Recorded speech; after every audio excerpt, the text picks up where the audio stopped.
मेरे भी रोल में बहुत सबको क्लियर हो गया। नीट का रिजल्ट 2 दिन हो गए। नीट यूजी 2 दिन हो गए ना। हाँ। नीट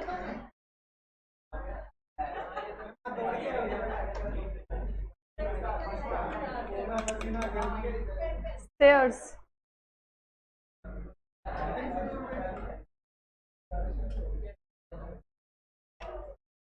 अरे आज थोड़ा सा लेट हो रही थी, फटाफट चल कर आएंगे। रेस्ट ही है, गर्मी बढ़ने लग गई वापस।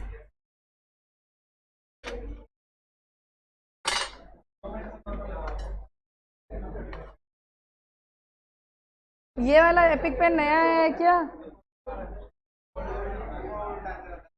अच्छा, आज इसको ये ऊपर ग्रिप पहना दे।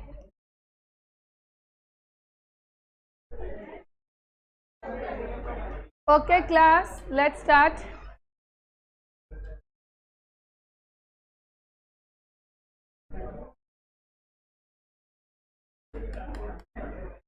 Online class audible visible?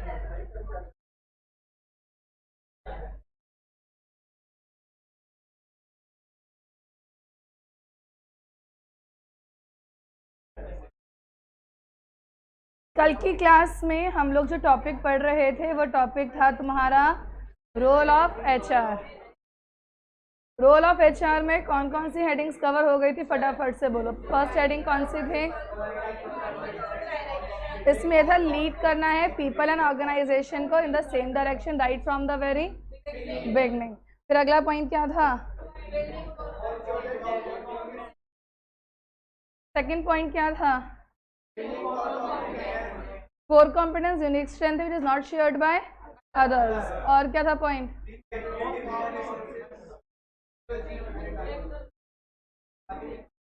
बाद में फिर हम लोगों ने अगला पॉइंट कहा था इसके अंदर क्रिएटिंग कोर, जिसके अंदर आपके 2 पॉइंट्स थे। एक था कॉस्ट लीडरशिप में वो लोग आते हैं जो, और डिफरेंशिएशन में अगला पॉइंट कौन सा था? उसमें क्या लिखा था?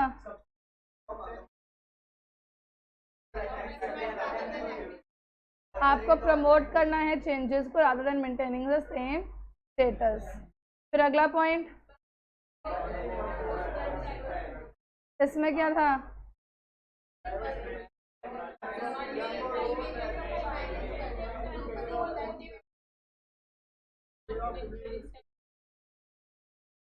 नेक्स्ट ये लास्ट किया था क्या?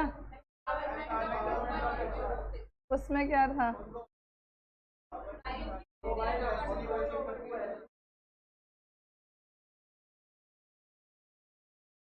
लास्ट पॉइंट जो हम लोगों का बच गया था वो था इसके अंदर development of work ethics and culture.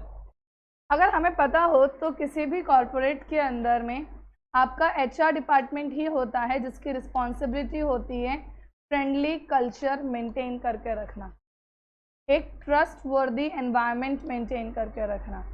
HR department की रिस्पॉन्सिबिलिटी होती है कि जितने भी फेस्टिवल्स हैं, जितने भी आपके कॉन्फ्रेंसेस हैं, जितने भी इवेंट्स हैं, कोई अगर फॉर्मल पार्टी है, कुछ भी है, उन सबको क्या करता है, ये मैनेज करता है, ऑर्गेनाइज करता है। और इस तरीके से करता है कि जितने भी ऑर्गेनाइजेशन के लोग हैं उनके बीच में टीम बिल्डिंग एक्सरसाइजेस भी कंडक्ट करवाता है, ताकि ये सब के सब आपस में ट्रस्ट के साथ क्या कर सके, काम परफॉर्म कर सके। बुक आ गई उत्तम तुम्हारी? कल तो कहते 10 दिन तक नहीं आएगी।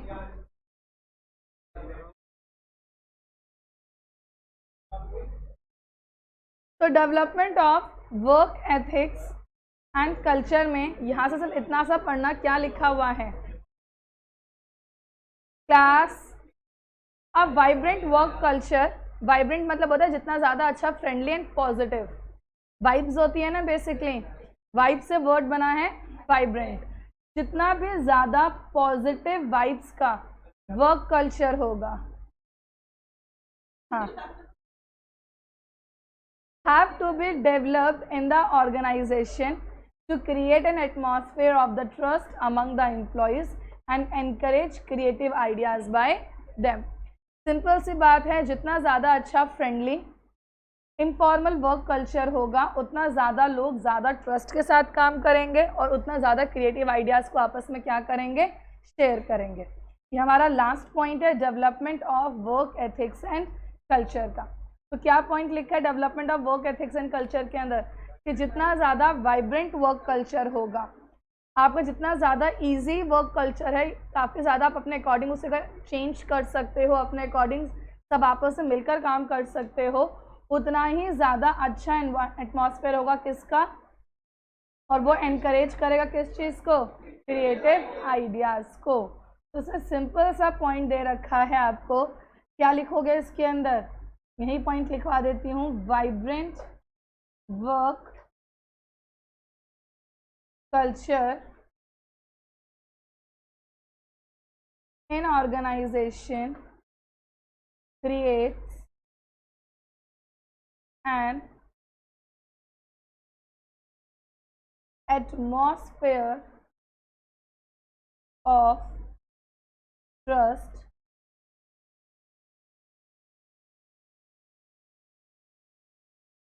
among employees and encourage for creative ideas।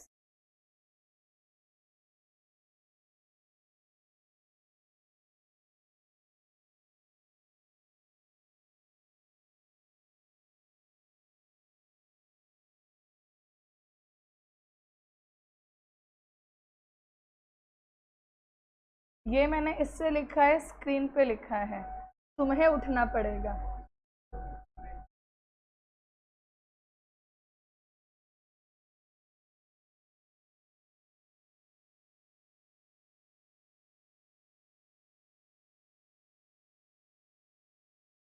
अरे 2 मिनट खड़ा होकर लिख लेना फटाफट से। तुम उससे बोलोगे साइड हो, वो बोलेगा रुक जाओ हो रहा हूँ, उतना में तो काम हो जाएगा। हाँ, उत्तम is photographer of this class.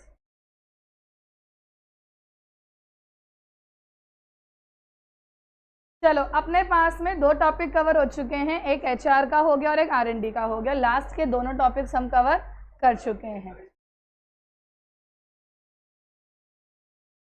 किसका?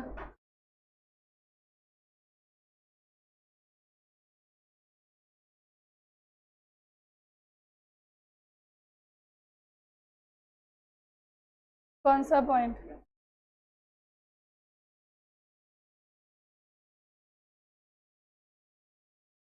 कोहेसिवनेस का मतलब होता है कंबाइन एफर्ट्स।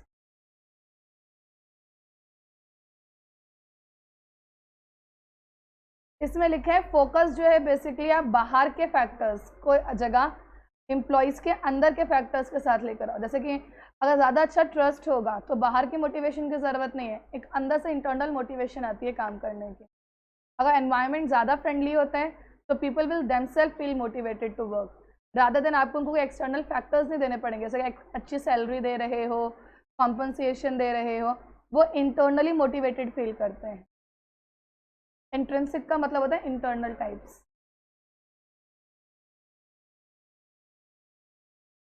अगर आसपास का एनवायरनमेंट अच्छा होता है तो खुद से इनपुट आउटपुट निकलता है कि हम कुछ करें organisation.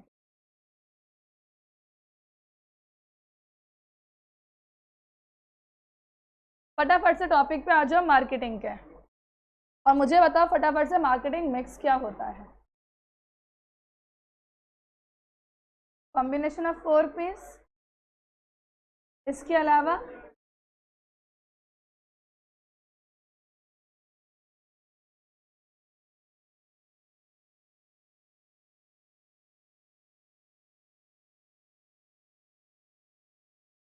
Marketing mix page number 6.6। फटाफट से बताओ मार्केटिंग मिक्स होता क्या है। 12th क्लास में पढ़ा हुआ टॉपिक है, बीएसटी के सेकंड बुक में मार्केटिंग चैप्टर में था। बताओ।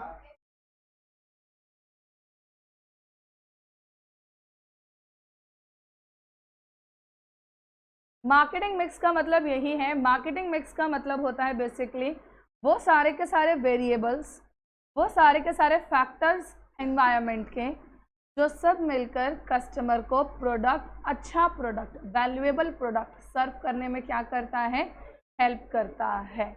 ये हम सबका पढ़ा हुआ टॉपिक है मार्केटिंग मिक्स। तो मैं उम्मीद करूँगी कि तुम लोग भी मुझे बताओगे इसके बारे में होता क्या है। क्लियर है? तो मार्केटिंग मिक्स की डेफिनेशन और जो लैंग्वेज है ना, टॉपिक पूरा NCERT का कॉपी पेस्टेड है, एक लाइन यहाँ से वहाँ नहीं करी NCERT से, वही बात है जो NCERT में लिखी हुई थी। मार्केटिंग मिक्स क्या होता है basically? Marketing mix is a set of controllable marketing variables. Market के वो वेरिएबल जिनको आप क्या कर सकते हो, कंट्रोल कर सकते हो। वो वेरिएबल्स की बात नहीं कि जो आपके कंट्रोल से बाहर है, क्योंकि मार्केट में हर तरीके का वेरिएबल होता है जिसे आप कंट्रोल कर सकते हो, जिससे आप अपने प्रोडक्ट को कंट्रोल कर सकते हो, उसकी डिमांड को कंट्रोल नहीं कर सकते। आप अपने प्राइस को कंट्रोल कर सकते हो, मार्केट में दूसरों के प्राइस को कंट्रोल नहीं कर सकते। आपको कितना एडवर्टाइजमेंट करना है आप उसे कंट्रोल कर सकते हो, दूसरों की चीज़ों को कंट्रोल। तो यहाँ पे 4 P's में वो 4 P's है जिन्हें आप क्या कर सकते हो, कंट्रोल कर सकते हो।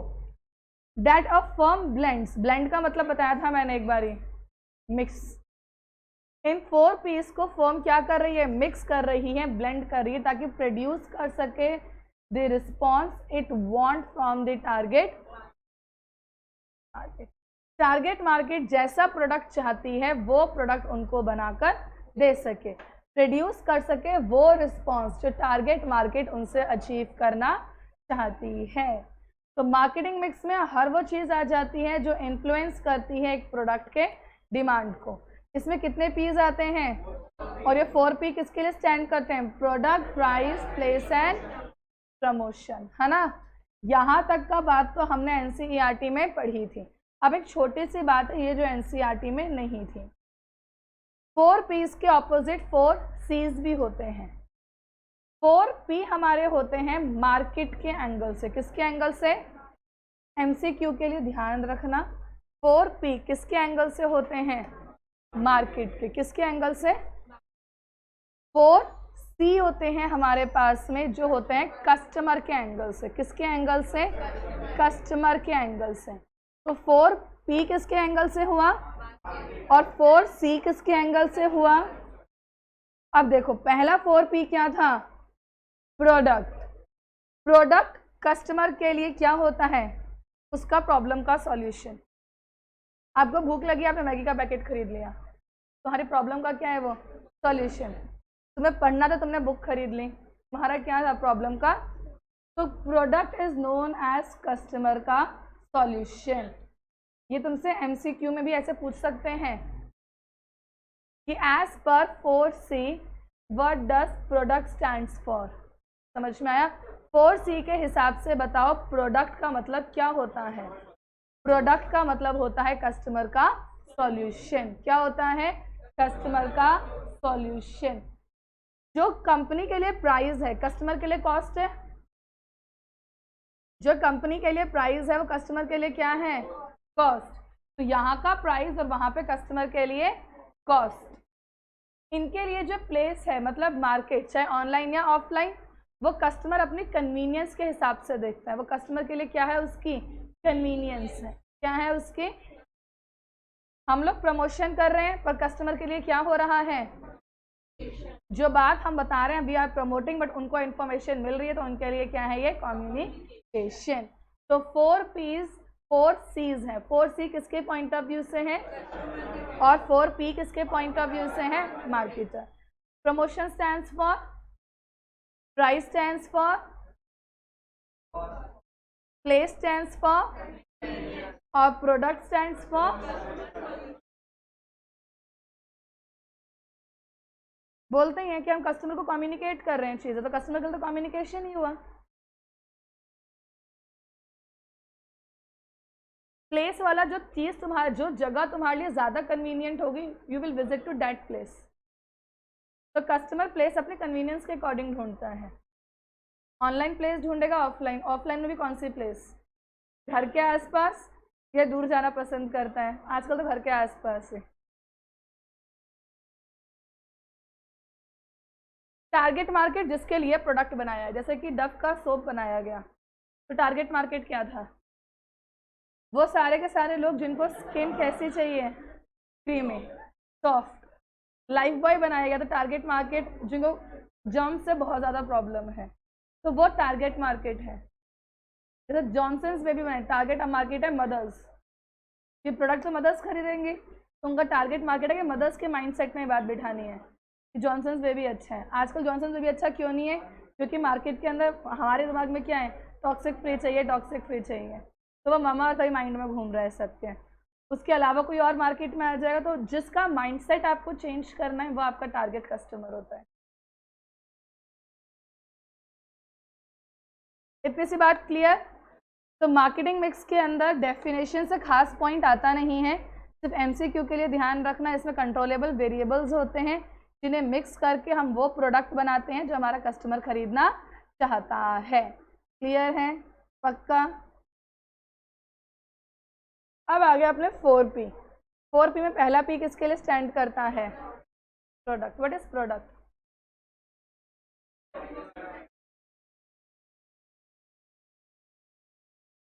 प्रोडक्ट का मतलब होता है बेसिकली कोई भी चीज़, पहली चीज़ जो गुड्स और सर्विसेज से बनी हुई है। इससे बनी product consist of both goods and. अब देखो तुम्हें इसमें याद कैसे करना है, बहुत सिंपल चीज़ रखना। We will learn few words, उन फ्यू वर्ड से तुम्हें पूरे पूरे पॉइंट्स लर्न होते हुए जाएंगे। पहला वर्ड है कॉम्बिनेशन, मतलब बना हुआ किससे, प्रोडक्ट किससे बना हुआ है?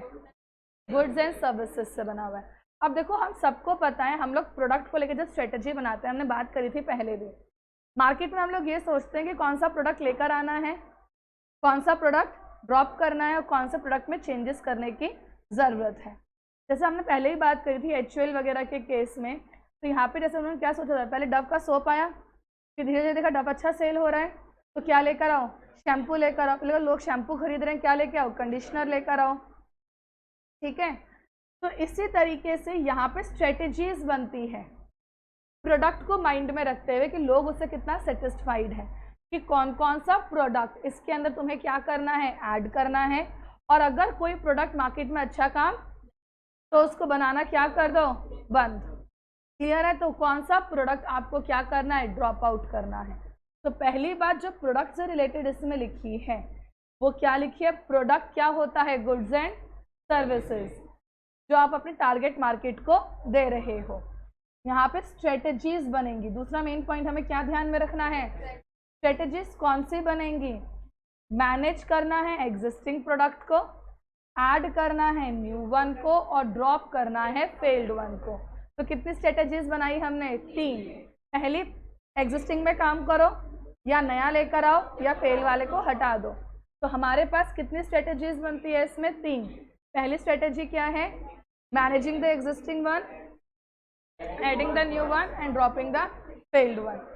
डिसीजंस हम कौन से लेते हैं? जब एक प्रोडक्ट को बनाया जाता है तो उससे रिलेटेड हम डिसीजन लेते हैं कि उसकी ब्रांडिंग कैसे करनी है, पैकेजिंग कैसे करनी है, एडवर्टाइजमेंट कैसे करनी है, साइज़ क्या रखना है, वारंटी कितनी देनी है, 6 महीने की देनी है, 1 साल की देनी है, 2 साल की देनी है। ये कुछ डिसीजंस हैं जो प्रोडक्ट बनाते वक्त हम लोग लेते हैं। तो यहाँ पे डिसीजन है मेरा तीसरा कीवर्ड, और डिसीजन कौन कौन से लें? जो जो तुम्हारे माइंड में है, ब्रांडिंग, पैकेजिंग, अदर फीचर जैसे कि वारंटी। क्लियर है? पहला पॉइंट इसमें हमने क्या देखा था? कॉम्बिनेशन। कॉम्बिनेशन है किनका? दूसरा पॉइंट कौन सा देखा? कौन सी स्ट्रेटेजीज लगती हैं? थर्ड पॉइंट कौन सा देखा? डिसीजन क्या लेना है? फोर्थ पॉइंट है प्रोडक्ट क्लासिफाइड कैसे होते हैं। हम सबको पता है मार्केट में आने वाला प्रोडक्ट किसी के लिए कंज्यूमर है तो किसी के लिए कैपिटल, किसी के लिए लग्जरी है तो किसी के लिए एसेंशियल होता है ना। बेसिकली आज के टाइम पे बाइक किसी के लिए एसेंशियल प्रोडक्ट है तो कई लोगों के लिए लग्जरी प्रोडक्ट भी है। ये डेफिनेशन चेंज हो सकती है बेसिकली। तो यहाँ पे इन्होंने क्या बोला है, product can be classified as industrial या तो एसेंशियल या तो ड्यूरेबल या तो पेरिशेबल। केक वगैरह तो पेरिशेबल हो गया, ड्यूरेबल मतलब वेजिटेबल्स जो 10-15 दिन तो चली जाती है, फ्रिज में रख दोगे तो केक तो वो भी नहीं चलेंगे। क्लियर है। अलमीरा हो गई, फैन हो गया, ये सब कौन से हैं तुम्हारे, ड्यूरेबल हो गया। जो प्रोडक्ट क्लासिफाइड होते हैं 3 तरीके से लिखा हुआ है, industrial product, consumer product, essential product, luxury product, perishable product और इंडस्ट्रियल कैपिटल प्रोडक्ट्स। जैसे दूसरों के लिए रॉ मटेरियल है, जैसे दूसरों के लिए रॉ मटेरियल, मेरे लिए कंज्यूमर।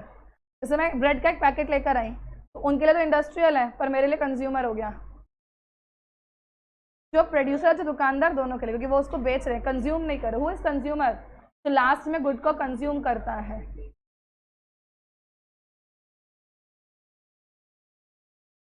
क्लियर है पॉइंट। तो हमने फर्स्ट पैराग्राफ में 4 बातों को समझा है। पहली बात, कॉम्बिनेशन किन 2 चीज़ों का होता है। दूसरी बात, स्ट्रेटेजीज कौन कौन सी लगेगी। थर्ड पॉइंट, डिसीजन, ब्रांडिंग का, पैकेजिंग का, फीचर्स का, जैसे वारंटी।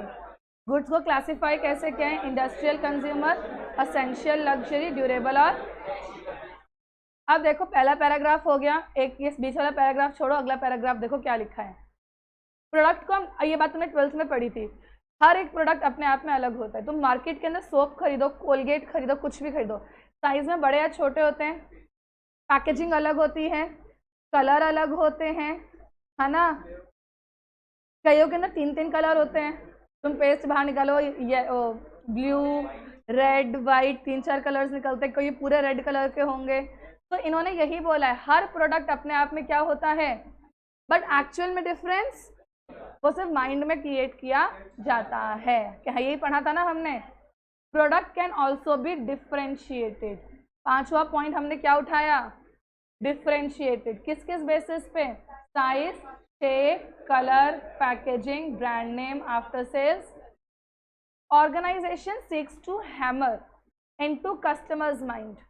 वो ऑर्गेनाइजेशन कस्टमर के माइंड के अंदर एक चीज को बिठा देती है, that their product is different from that of the, और ये डिफ्रेंसिएशन रियल हो या इमेजिनरी हो कोई फर्क। आप मार्केट में या फिर किसी भी प्रोडक्ट का एडवर्टाइजमेंट देखो, हर कोई यही बोलेगा कि हमारा प्रोडक्ट दूसरे के प्रोडक्ट से क्या है, वो डिफरेंट है या नहीं है, वो हमें तब पता चलता है जब आप उसे यूज़ करते हो। और यूज़ करने के नाम पे 1 या 2 बार तो प्रोडक्ट कोई भी खरीद लेता है। कई लोगों को सूट कर भी जाता, कईयों को नहीं भी करता। क्लियर है बात।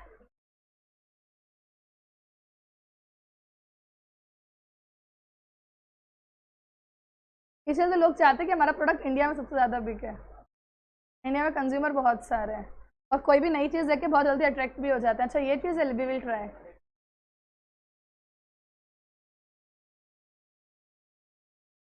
चलो, मैक्सिमम प्रोडक्ट्स मार्केट में वही है जो तुम्हारे अफोर्डेबल होते हैं।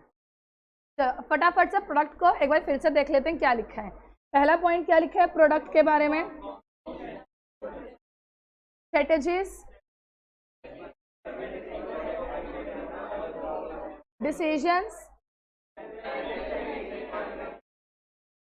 क्लासिफाइड और लास्ट क्या है, डिफरेंशिएशन। कौन सा पॉइंट है, नीचे एग्जाम्पल दे रखा है बेसिकली शैम्पूज का, ठीक है।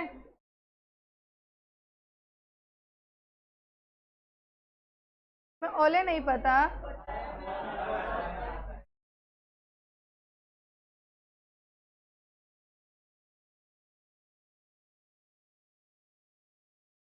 कोई बात नहीं, जरूरी नहीं है मार्केट में आने वाला हर एक ब्रांड तुम्हें पता हो। चलो तुमने मार्क नहीं किया था। ये हो जाएगा ठीक ऊपर नीचे करने से। बंद करके वापस ऑन करो यार, ये बंद करके ऑन करने में मुझे बड़ा आलस आता है।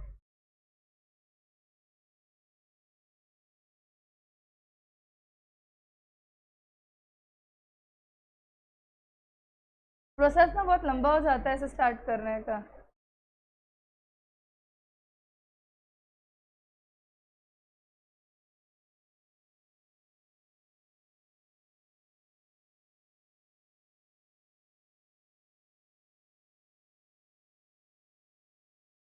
चलो क्लास अगला पॉइंट देखते हैं, और अगला पॉइंट कौन सा है? प्राइस। प्राइस क्या चीज़ है जो कस्टमर पे करने को रेडी है? क्या होता है बेसिकली प्राइस? जो एक कस्टमर पे करने के लिए तैयार है, that thing known as price. Price is amount of money customer have to pay to obtain the product. तो प्राइस की डेफिनेशन क्या लिखी है? वो पैसे जो कौन पे करने को तैयार है एक प्रोडक्ट को खरीदने के लिए। क्लियर है? वो प्राइस जो है बेसिकली हमेशा ऐसा होना चाहिए जिससे कोई भी कस्टमर इजीली खरीदने को तैयार रहे। अगला पॉइंट देखो यहाँ से, प्राइस इज कॉम्पोजिट एक्सप्रेशन। पहला पॉइंट तो मैंने देखा प्राइस की डेफिनेशन। दूसरा पॉइंट प्राइस बनता कैसे है। किसी भी प्रोडक्ट का प्राइस डिपेंड करता है बहुत सारे फैक्टर्स से। पहला फीचर्स, अगर तुम एडिशनल फीचर्स दे रहे हो तो महंगा होगा। डिमांड, क्वालिटी, ब्रांड पर रिलायबिलिटी कितनी है लोगों की, क्या वो वैल्यू फॉर मनी है या नहीं है, मार्केट में कंपटीशन कितना ज़्यादा है, लास्ट में आप प्रॉफिट कितना अर्न करना चाहते हो, एंड सो ऑन। तो प्राइस कॉम्पोजिट एक्सप्रेशन है, मतलब प्राइस किन किन चीज़ों से मिलकर बनता है बेसिकली हमारे पास में। Value and utility to the customer, कि वो यूज़र के लिए क्या वैल्यू रखता है, कस्टमर की कितनी नीड्स को पूरा कर रहा है, मार्केट में उसकी डिमांड, क्वालिटी अच्छी है या ख़राब है, कितना रिलायबल है, लोग कितना ट्रस्ट करते हैं एक प्रोडक्ट के ऊपर। मार्केट में ऐसे कई प्रोडक्ट्स होते हैं जिनको हम आंख बंद करके खरीद लेते हैं, तो वो हमारी क्या होती है उनके ऊपर रिलायबिलिटी होती है। जैसे टाटा सॉल्ट, बचपन से घर में वही देखते आ रहे हैं, आज भी अगर हम भी खरीदने जाते हैं मार्केट में वही उठाते हैं सीधा, क्योंकि बचपन से घर में देखा ही वही है। तो एक ट्रस्ट है। कोई भी तुम्हें ही बोले नमक लेके आना, मार्केट जाके टाटा सॉल्ट ही खरीद के लाएंगे। आते हैं, टाटा के अलावा ही बहुत सारे आते हैं, बल्कि यहाँ पे ज़्यादा आते हैं क्योंकि यहाँ पे सांभर लेक पास पड़ जाती है, तो इसकी वजह से यहाँ पे बहुत सारे लोकल मैन्युफैक्चरर्स भी हैं सॉल्ट के, खाने वाला ही है वो भी।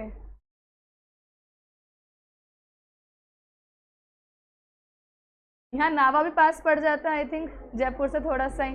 वो तो सॉल्ट की सबसे बड़ी मंडी कहलाता है, सबसे ज़्यादा सॉल्ट वहीं पे ही वो होता है मैन्युफैक्चर, नावा।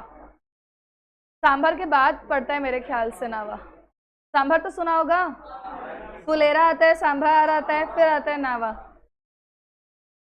जगह है, जैसे डोसा जगह है वैसे जयपुर के इस साइड जाओगे तो डोसा वगैरह आता है, इस तरह सांभर आता है, बीच में जयपुर आता है।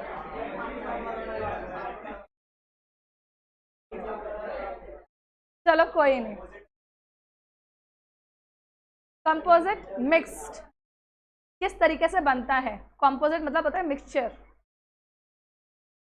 क्लियर है? तो हमने दो पॉइंट समझे। पहला पॉइंट क्या था? प्राइस क्या होता है? Amount of money that customers have to pay to obtain a product. अगला पॉइंट किस किस से बनता है प्राइस?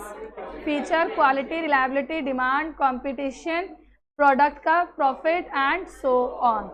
4-5 बातों का सो ऑन लगा दिया करो, ये मेरा फेवरेट है सो ऑन। तो हाँ, एग्जाम में 3-4 बातें लिख के सो ऑन लिख दो।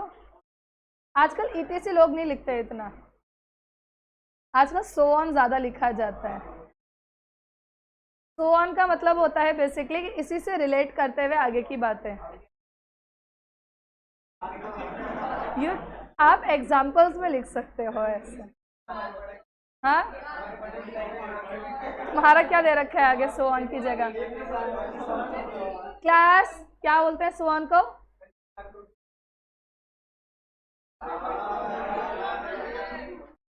अन्य कार्यों की, बिल्कुल। सो ऑन, सो ऑन ज्यादा इजी नहीं लगा? हाँ, चलो कोई बात नहीं, आगे पढ़ते हैं। अगला point, types of pricing strategy. हमारे पास प्राइसिंग स्ट्रेटेजी ना दो टाइप की होती है। अब देखो बेसिकली यहाँ पर इन्होंने वही वाली बात समझाई हुई है कि प्राइसिंग स्ट्रेटेजी दो टाइप की होती है। एक तो आप लो कॉस्ट पे प्रोडक्ट देते हो मार्केट के अंदर, और कभी कभी हम लोग क्या करते हैं मार्केट में हाई कॉस्ट पे प्रोडक्ट देते हैं। याद करो 12th क्लास से हमारे पास दो बातें थी, स्कीमिंग और पेनिट्रेशन। प्राइस को स्कीम करना और प्राइस को पेनिट्रेट करना।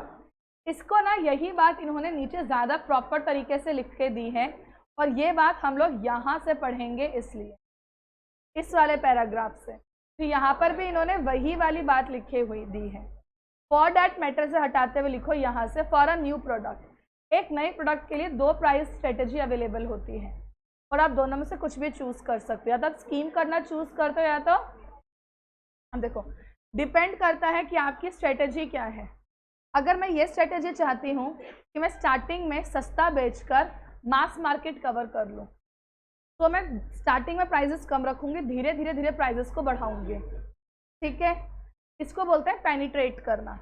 और अगर मेरी स्ट्रेटेजी ये है कि मैं पहले ही अपना खर्चा निकालूं और उसके बाद में क्या करूं, प्राइजेस को कम करूं, उसे बोलते हैं स्कीम करना। पहले हम लोग क्या करेंगे, अपने कॉस्ट को कवर करेंगे, और उसके बाद धीरे धीरे हम लोग क्या करेंगे, प्राइजेस को डाउन करेंगे। एग्जाम्पल इन्होंने जो इस चीज़ का दे रखा है आपको, वो दे रखा है टेलीफोन के कॉल रेट्स। एक टाइम पे इनकमिंग कॉल के 6 रुपये पर मिनट लगते थे इनकमिंग कॉल पे, और आउटगोइंग पे 8 रुपये पर मिनट लगते थे। तब सेल फोन हर किसी के पास नहीं होता था, ठीक है। फिर धीरे धीरे, क्योंकि टेक्नोलॉजी नई थी, खर्चा बहुत हुआ था, कनेक्शंस प्रोवाइड करने का खर्चा बहुत होता था, आज के टाइम जितना सिंपल काम पहले नहीं होता था, तो इस वजह से उन्होंने कॉस्ट को कवर करने के लिए किया। फिर धीरे धीरे इनकमिंग को बंद किया गया, 0 पे लेकर आए, और आउटगोइंग तब भी 3 रुपये पर मिनट लगता था। तो वो पहले छोटे वाले सेलफोन होते थे ना, उसकी बात कर रहे हैं, ठीक है। अब तो इनकमिंग और आउटगोइंग दोनों ही क्या है, पहले रोमिंग पे चार्जेस लगता था, वो भी क्या कर दिए।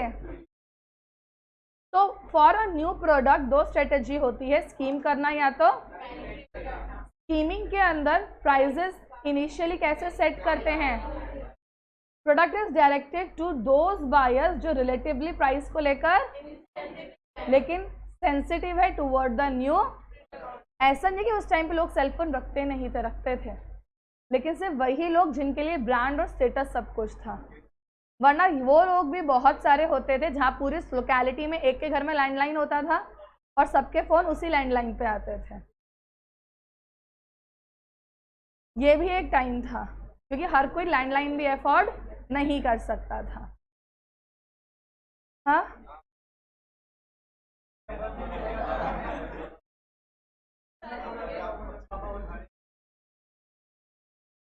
पहले पर्सनल कॉल जैसी नौबत ही नहीं आती थी। आज के टाइम पे तुम्हारे लिए इतना इजी है नंबर लेना ना, पहले टाइम पे things were not that much easy ना।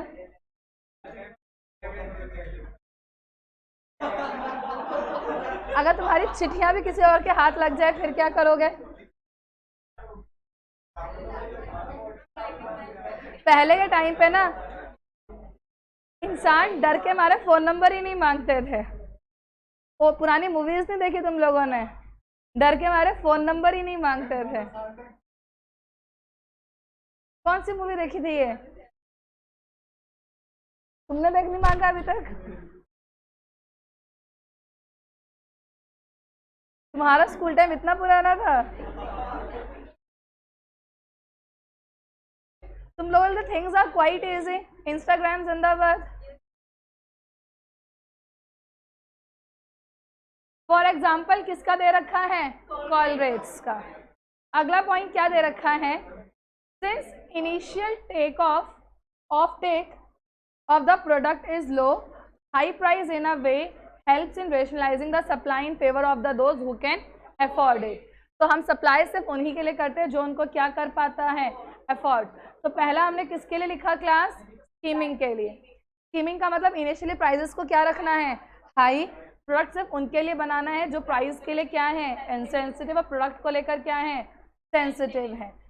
आपको प्रोडक्ट सिर्फ उन्हीं के लिए बनाना है जो रियलिटी में प्रोडक्ट को अफोर्ड कर सकते हैं। क्लियर? अगला पॉइंट क्या है इसमें? पेनिट्रेशन। पेनिट्रेशन का मतलब लो प्राइस रख के मास मार्केट को क्या करना था?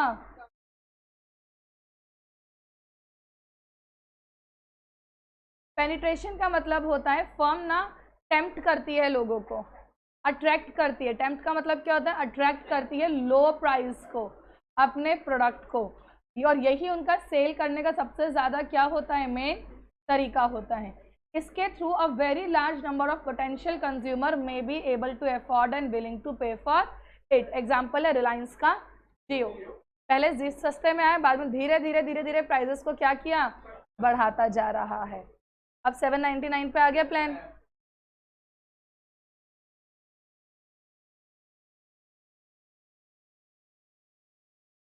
आंसर की बात ये है, अपने पास 4P में पेपर में क्वेश्चन ही नहीं आता, MCQ आ गया तो आ गया। अगर कोई चीज़ 4P में से आती है तो वो तुमसे ये पूछ सकते हैं, कभी कभी डिफरेंस पूछ लेते हैं एडवर्टाइजिंग और पर्सनल सेलिंग वगैरह के बीच में। डिफरेंस टेबुलर फॉर्मेट में नहीं लिखना। बुक में दे रखा है पैराग्राफ फॉर्मेट, पहले लिखो एडवर्टाइजिंग, फिर पूरा लिखो उसके बारे में, फिर लिखो पर्सनल सेलिंग, फिर पूरा लिखो उसके बारे में। वो भी रेयरली अगर आता है तो आता है। ये 4P डायरेक्टली NCERT का उठा हुआ टॉपिक है, चैप्टर 12 से, क्लास 12 से। तो पेपर में बहुत रेयरली कभी पूछा गया है, एक आधी बार तो पूछा गया है। तुम्हें खुशी हुई होगी टॉपिक पढ़ा हुआ है, शायद मार्क आ गया तो मज़े आ जाएंगे, पर पेपर में आता ही नहीं। छोड़ना क्यों है? आता है, पढ़ के जाओगे। हमने 2 पॉइंट कवर कर लिए। पहला पॉइंट कौन सा था और दूसरा कौन सा था? प्राइस। इसलिए तो इसके नोट्स भी मैंने भी लिखवाए नहीं तुम्हें, जिसको लिखवाने का इतना फायदा भी नहीं है, तुम्हें आता है पहले से। अगला पॉइंट कौन सा है? प्लेस। प्लेस बोले तो मार्केट, मार्केट या डिस्ट्रीब्यूशन चैनल या कोई भी वो जगह जहाँ पे ओनरशिप या टाइटल ऑफ प्रोडक्ट क्या होता है? Change from the owner to from the product manufacturer to the consumer. समझ में आई? उस चीज़ को हम क्या कहते थे? प्लेस कहते थे ना, जहाँ पे आपका टाइटल फॉर द गुड्स क्या हो रहा है? चेंज हो रहा है। तो ये स्टैंड करता है किसी भी उस एक्टिविटी के लिए जो मेक करता है product available to the target. Flipkart भी फिर क्या हो गया? प्लेस, क्योंकि ये वो एक्टिविटी है जिसके थ्रू गुड्स अवेलेबल करवाए गए हैं। घर के आसपास नॉर्मली जो शॉप्स हैं वो भी तुम्हारी क्या कहलाएगी? प्लेस, क्योंकि वो भी वो जगह है जहाँ पे गुड्स क्या हो रहे हैं? ओनरशिप चेंज हो रही है। डिस्ट्रीब्यूशन चैनल्स हैं, वो भी तुम्हारे यही चीज़ का। तुम्हारे घर पे अगर door to door personal seller भी आ रहा है तो वो भी तुम्हारा एक तरीके से प्लेस बन गया, अगर वहाँ पे तुमने वो प्रोडक्ट खरीद लिया है तो हर वो जगह जहाँ पर प्रोडक्ट अवेलेबल करवाया जाता है कस्टमर को, उसे हम क्या बोलते हैं? प्लेस बोलते हैं। जो गोलगप्पे वाला खड़ा है उसके लिए वो प्लेस है, क्योंकि वहाँ पे वो अपने प्रोडक्ट को टारगेट कस्टमर को अवेलेबल करवा रहा है। समझ में आया? कॉन्सेप्ट इज़ वेरी लार्ज, काफ़ी ब्रॉड सेंस में बोला गया है। हर वो जगह जहाँ पर आप अपना प्रोडक्ट अवेलेबल करवा रहे हो। वहाँ टिकट काउंटर है गांधीनगर रेलवे स्टेशन का, वहाँ पे उन्होंने तुम्हें सर्विसेज प्रोवाइड करी। प्रोडक्ट में सर्विसेज भी तो आती हैं, तो उन्होंने तुम्हें सर्विस वहाँ अवेलेबल करवाई, तो वो उनके लिए क्या बन गया? प्लेस। IRCTC की वेबसाइट भी क्या है? प्लेस, जहाँ पे गुड्स को अवेलेबल करवाया जा रहा है टारगेट कस्टमर को। तो प्लेस बहुत ही ब्रॉडर सेंस में वर्ड है यहाँ पर। One of the basic marketing, देखो यहाँ पे सबसे बड़ा मार्केटिंग डिसीजन आपको क्या लेना है कि आपका एप्रोप्रिएट चैनल कौन सा होगा। तो अगला पॉइंट हमारा है यहाँ पे डिसीजन। जब प्रोडक्ट में डिसीजन था ब्रांडिंग वगैरह का, यहाँ पे डिसीजन है मार्केटिंग चैनल कैसा होगा, ऑनलाइन या ऑफलाइन, डायरेक्ट डिस्ट्रीब्यूशन या इनडायरेक्ट डिस्ट्रीब्यूशन, एजेंट के थ्रू, या मैन्युफैक्चरर डायरेक्टली रिटेलर को देगा, या मैन्युफैक्चरर एजेंट को देगा, एजेंट रिटेलर को देगा, रिटेलर कस्टमर को देगा। ये सब तुम्हारे पास क्या है, चैनल्स हैं। ये क्योंकि यहाँ पे ये इसलिए इंपॉर्टेंट है क्योंकि यहाँ पे ownership of the product is transfer from the producer to the customer. बिल्कुल, ये वो जगह है where goods are produced from they were purchased by the final customer. तो क्लियर है पॉइंट? तो प्लेस कौन सी जगह होती है, टारगेट मार्केट, जहां पे गुड्स तुम क्या कर रहे हो, अवेलेबल करवा रहे हो अपने कस्टमर को, उसे हम क्या बोलते हैं, प्लेस बोलते हैं। अब मुझे एक बात बताओ, अपने पास अगला टॉपिक है प्रमोशन का। क्या प्रमोशन के अंदर तुम ये घर से, प्रमोशन के अंदर तुम्हें ज़्यादा कुछ नहीं करना, ऊपर से इतना देखना है। प्रमोशन क्या होता है, वो जगह, वो चीज़ें तुम्हें कम्युनिकेट करवाता है कस्टमर को अबाउट द प्रोडक्ट। प्रमोशन में क्या क्या चीज़ें आती है, एडवर्टाइजिंग, पर्सनल सेलिंग और सेल्स प्रमोशन। और नीचे इसके बारे में तुम्हें लिख के दे रखा है। क्या तुम घर से advertising, personal selling, sales promotion read करके आ सकते हो? पक्का? फिर कल से हम वो टॉपिक पढ़ लेंगे जो पेपर में आता है।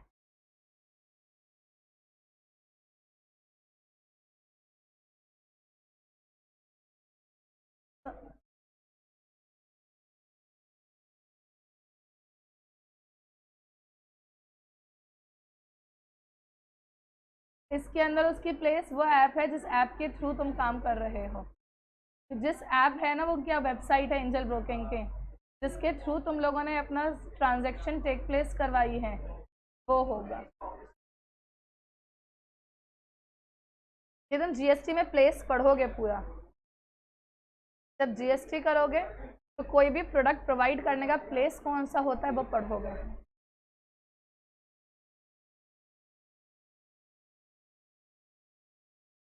Online class, any doubts?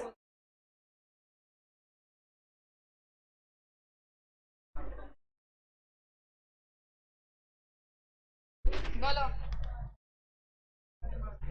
SM का